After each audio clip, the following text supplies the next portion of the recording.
Engineer علی مرزا کی کچھ باتوں کے ساتھ ہمارا اتفاق بھی ہے، لیکن کچھ باتوں کے ساتھ بڑا شدید اختلاف۔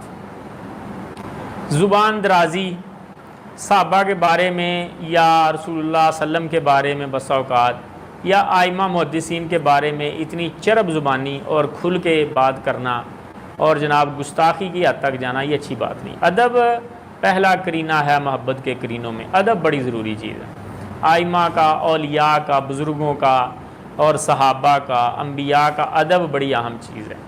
زبان کو ایک ایک منٹ سوچ سمجھ کے استعمال کرنا چاہیے۔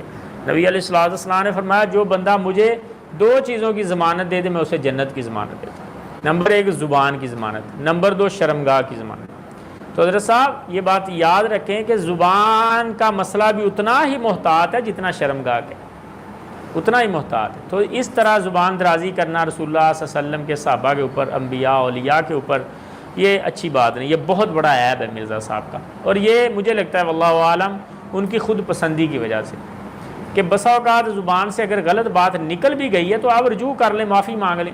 وہ خود پسندی میں اتنا ڈوبا ہوا ہے اللہ کا بندہ کہ وہ اس کو ڈیفینڈ کرنے کی کوشش کرتا ہے، دفاع کرنے کی کوشش کرتا ہے۔ تو اس کا نتیجہ یہ ہے کہ بڑے نوجوان جناب وہ ویسے ہی کھل کے بات کرتے ہیں، وہ ویسے ہی جناب بے لحاظے ہو کے بات کرتے ہیں بزرگوں کے بارے میں، اولیاء کے بارے میں، انبیاء اور صحابہ کے بارے میں، کیونکہ یہی سیکھا ہے۔ تو یہ ایک بہت بڑا عیب ہے، اللہ رب العزت اصلاح فرمائے۔